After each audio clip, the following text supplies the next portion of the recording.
Ibartafisang taon, iyan ang pagitan ng isang desisyong ginawa sa loob ng isang tolda sa disyerto at ng hidwaan na hanggang ngayon ay nangingibabaw sa mga balita at nagpapahinto sa hininga ng mundo. Kapag nakikita mo ang mga misil na tumatawid sa langit sa pagitan ng Israel at Iran, naririnig ang mga sirena sa Tel Aviv o mga matitinding talumpati sa Tehran, kakaunti ang nakakaunawa na ang kanilang nasasaksihan ay ang pinakabagong kabanata ng isang tunggalian na nagsimula sa isang lalaki, si Abraham, at sa dalawang babae na kailanman ay hindi nakapagbahagi ng iisang tahanan. Upang maunawaan kung paano tayo umabot sa puntong ito ng pandaigdigang tensyon, kailangang bumalik sa simula. Hindi sa simula ng politika, hindi sa simula ng mga hangganan ng lupa, kundi sa simula ng isang pamilya. Sapagkat ang hidwaang ito ay hindi ipinanganak sa mga opisina ng diplomatiko o sa mga modernong larangan ng digmaan. Ipinanganak ito sa loob ng isang tahanan at marahil iyon ang dahilan kung bakit sa loob ng 4,000 taon walang negosasyon ang nakapagpahinto rito. Nagsimula ang kwento sa Ur ng mga Kaldeo, isang maunlad at makapangyarihang lungsod na matatagpuan sa lugar na ngayon ay bahagi ng Timog Iraq. Doon naninirahan ang isang lalaki na nagngangalang Abram. Hindi pa siya tinatawag na Abraham noon. Mayroon siyang asawang si Sarai, isang maayos na buhay at walang lohikal na dahilan upang iwan ang kaginhawahan ng kanyang sibilisasyon. Ngunit isang araw dumating ang tinig ng Diyos. Ang aklat ng Genesis ay naglalarawan sa tawag na iyon ng direkta at biglaan. Inutusan ng Diyos si Abram na iwan ang kanyang lupain, ang kanyang mga kamag-anak at ang bahay ng kanyang ama upang pumunta sa isang lupang hindi pa niya kilala. Walang mapa, walang koordinada, tanging isang pangako at napakalaki ng pangakong iyon. Sinabi ng Diyos na gagawin siyang isang dakilang bansa, pagpapalain ng mga magpapala sa kanya, at sa pamamagitan niya ay pagpapalain ng lahat ng pamilya sa lupa. Isang pangako ng maraming lahi, proteksyon ng Diyos, at isang papel sa kasaysayan ng mundo. Ngunit may isang napakalaking problema sa pangakong iyon. Si Sarai ay baog. Binibigyang diin ng teksto ng Biblia ang detalyeng iyon bago pa man magsimula ang paglalakbay. Si Sarai ay baog at walang anak. Ang pangako ng isang buong bansa ay ibinigay sa isang lalaki na ang asawa ay hindi makapagluwal ng kahit isang tagapagmana. Si Abram ay 70 taong gulang nang siya ay umalis. Tumawid siya sa lupain hanggang sa punong ensina ng Mor at doon muling nagpakita ang Diyos upang linawin ang pangako. Ang lupang iyon ay ibibigay sa kanyang mga supling. Ngunit lumipas ang mga taon, 5 taon, 10 taon, at sina Abram at Sarai ay nananatiling walang anak. Ang pangako ay tila nakabitin sa hangin, tila hindi maaabot. Isang gabi, dinala ng Diyos si Abram sa labas ng kanyang tolda at sinabi sa kanya na tingnan ng langit at bilangin ang mga bituin kung kaya niya. Ganyan karami ang magiging lahi niya at naniwala si Abram. Ngunit si Sarai ay nanatiling baog. Isipin ang tensyon ng pamumuhay sa ilalim ng ganoong pangako. Naniniwala ka sa salita ng Diyos hanggang sa iwan mo ang lahat, ngunit bawat araw na lumilipas, bawat buwan na nagpapatunay na walang pagbubuntis, ang pagitan ng pangako at realidad ay tila lalo pang lumalawak. Si Abram ay 80 taong gulang at si Sarai ay 75. Sa pamantayan ng tao, tapos na ang oras. At sa gitna ng tahimik na desperasyon na iyon, gumawa si Sarai ng desisyon na ang mga alon ay mararamdaman hanggang sa kasalukuyan. Nagbigay siya ng praktikal na solusyon, isang bagay na katanggap-tanggap sa kultura noon, ngunit espiritual na mapanganib. Iminungkahi niya na kunin ni Abram ang kanyang alipin na Ehipsyang si Hagar bilang asawa upang sa pamamagitan nito ay magkaroon siya ng anak. Sa modernong wika, para itong sinaunang anyo ng surrogacy. Sinasabi lamang ng teksto na pinakinggan ni Abram ang tinig ni Sarai, walang tala ng pag-aatubili o paghingi ng payo sa Diyos.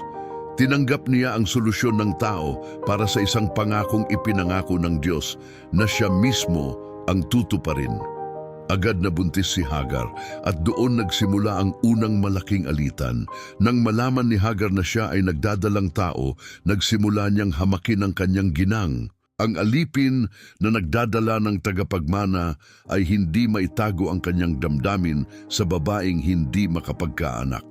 At hindi iyon matanggap ni Sarai. Sumabog ang tensyon. Pinakitunguhan ni Sarai si Hagar ng napakahigpit hanggang sa tumakas ang buntis na alipin patungo sa disyerto. Doon, nag-iisa at halos mamatay, si Hagar ang naging unang tao sa Biblia na binisita ng anghel ng Panginoon. Narinig ng Diyos ang kanyang pagdurusa at binigyan siya ng pangakong halos katulad ng kay Abram. Ang kanyang mga supling ay darami ng labis. Ngunit idinagdag ng anghel ang isang propetikong paglalarawan tungkol sa batang isisilang si Ismael. Sinabi na siya ay magiging parang isang taong ligaw, ang kanyang kamay ay laban sa lahat at ang kamay ng lahat ay laban sa kanya. Bumalik si Hagar, nagpasakop at isinilang si Ismael. Sa loob ng 13 taon, siya ang nag-iisang anak at tila siyang tagapagmana ng pangako. Ngunit nang si Abraham ay numimpat 10 taong gulang, muling nagpakita ang Diyos na may balitang magbabago sa lahat. Si Sarah, sa edad na 90, ay manganganak ng tunay na anak ng pangako, si Isaac. Napatawa si Abraham sa hindi makapaniwala at sinabi pa sa Diyos, "Kung si Ismael na lamang sana ang mabuhay sa iyong harapan." Mahal niya ang batang iyon. Ngunit sinabi ng Diyos na bagaman pagpapalain si Ismael at gagawin siyang isang malaking bansa na may 12 pinuno, ang tipan ay itatatag sa pamamagitan ni Isaac. Nang ipanganak si Isaac at siya ay lumaki, muling nagliyab ang sugat na nagsimula 13 taon na ang nakaraan. Sa isang handaan, nakita ni Sarah si Ismael na tumatawa o nanunuya kay Isaac. Hindi niya iyon matanggap. Hiniling niya kay Abraham na paalisin ang alipin at ang kanyang anak. Para kay Abraham, napakasakit nito. Ngunit sinabi ng Diyos sa kanya na makinig kay Sarah, sapagkat kay Isaac tatawagin ang kanyang lahi. Kinabukasan, binigyan ni Abraham si Hagar ng kaunting tinapay at isang sisidlan ng tubig at pinayaon sila sa disyerto. Halos mamatay sa uhaw si Ismael at ang kanyang ina, ngunit ipinakita ng Diyos kay Hagar ang isang balon. Nabuhay ang bata, lumaki sa disyerto at naging ninuno ng maraming bayan sa Arabia. Ang mga supling ni Isaac ay nagpatuloy sa linya ni Jacob na naging Israel at nagmana ng lupain. Ngunit paano naman pumasok ang Iran sa kwentong ito? Dito nagiging mas komplikado ang kasaysayan. Ang mga Persyano na ninuno ng mga Iranian ay hindi tuwirang nagmula kay Ismael. Sa simula, ang mga Persyano at mga Hudyo ay naging malapit na kakampi. Ang hari ng Persya na si Ciro pa nga ang nagpalaya sa mga Hudyo mula sa Babylonia. Ngunit nagbago ang lahat nang kumalat ang Islam sa rehiyon. Sa pagtanggap ng Islam, tinanggap din ng Iran ang salaysay tungkol kay Ismael bilang mahalagang bahagi ng kanilang pananampalataya. Ang Rebolusyong Islamiko noong 1979 ang nagpatibay sa pagbabagong ito na naglagay sa Iran bilang isang pangunahing kalaban ng Estado ng Israel. Bagaman hindi Arabo ang Iran, minana nito ang tensyon ng sinaunang kwento. Ismael laban kay Isaac, ang anak ng alipin laban sa anak ng pangako. Isang sugat na 4,000 taon nang hindi naghihilom. Ang trahedya ng kwentong ito ay hindi ito nagsimula sa malalaking kontrabida, kundi sa mga karaniwang kahinaan ng tao.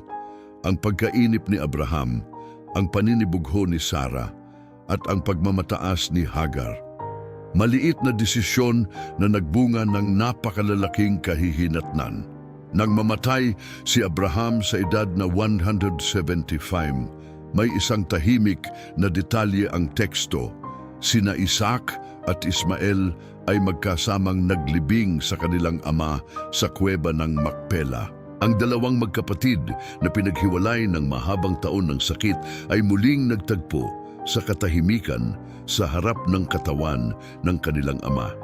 At ngayon, makalipas ang 4,000 taon, ang mundo ay patuloy na nakikipagbuno sa mga bunga ng gabing iyon, ang gabing sinubukang pabilisin ng tao ang pangako ng Diyos. Ang tila simpleng solusyon sa isang problemang pampamilya ay naging isang hidwaang hindi matapos ng digmaan at hindi rin mapagaling ng kapayapaan. Sa isang paraan, ang buong mundo ay nabubuhay pa rin sa ilalim ng anino ng isang tolda sa disyerto.